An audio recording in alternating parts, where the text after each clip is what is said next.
Hala guys, grabe, umabot na naman po sa 59 pesos per 1 US dollar ang palitan ng peso kontra dolyar. Ngayon po makikita natin dito na talagang almost reached the 60 levels. Ngayon ang tanong po, kasalanan naman ba ito ng Philippine government? Tignan po natin. Ang totoong sagot po dyan, hindi po, dahil hindi lang ang Pilipinas at ang Philippine peso or local currency natin ang nakaka-experience ng ganito. Base sa aking pag-aaral ng Asian currency benchmarking, hindi lang po Philippine peso ang naapektuhan kundi ang ibang Asian currencies din. So ipakita po natin. So yung kanina po ay Philippine peso at ngayon po ito po ay US dollar kontra sa Singaporean dollar. So meaning makikita po natin on the short term scale, makikita po natin na tumaas din ang value ng US dollar over their local currency. So tignan naman po natin iba.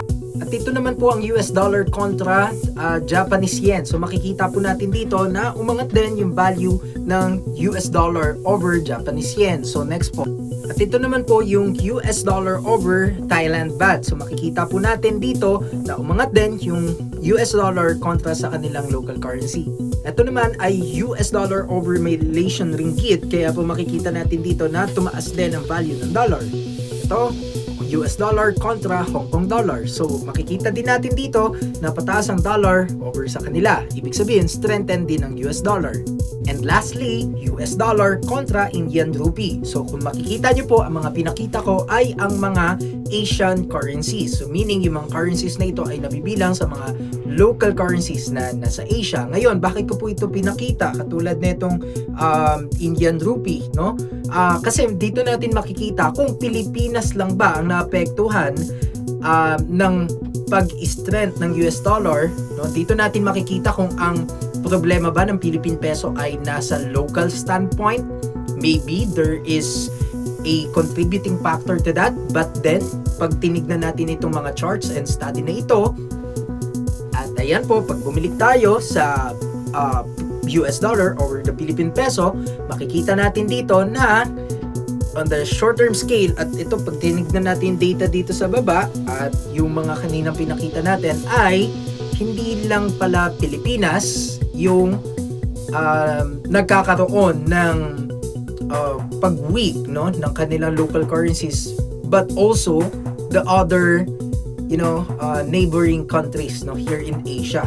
So bakit ano bang punot dulo nito? Kasi nga po, grabe yung sigalot na nangyayari ngayon sa buong mundo, especially the geopolitics, no, and the war na yun nga po, binobomba na, grabe, bombahan dito, bombahan doon, at beside all of these, markets, investments, business, syempre yung mga tao, yun ang safe dapat, no?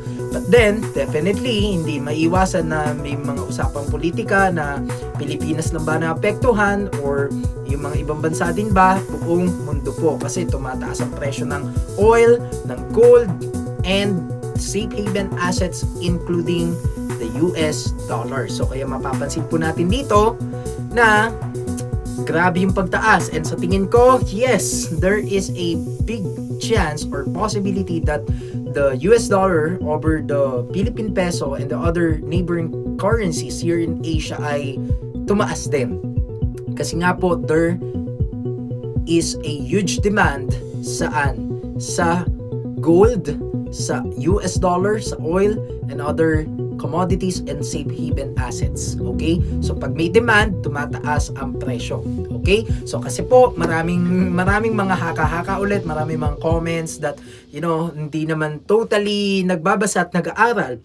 So kaya I think, kailangan itong video na ito para sa mga kababayan nating Pilipino, not only sa mga kababayan nating Pilipino, but also to those, people na nagtatanong, regarding the currencies, the Asian metrics, no? Pag tinitignan natin yung mga charts na yan, kung ano lang ba'y naapektuhan at kung paano ito makakapekto sa atin. Syempre, high importation cost at mataas ang presyo ng mga bilihin, ng mga services, and also yun nga, yung mga import products, no?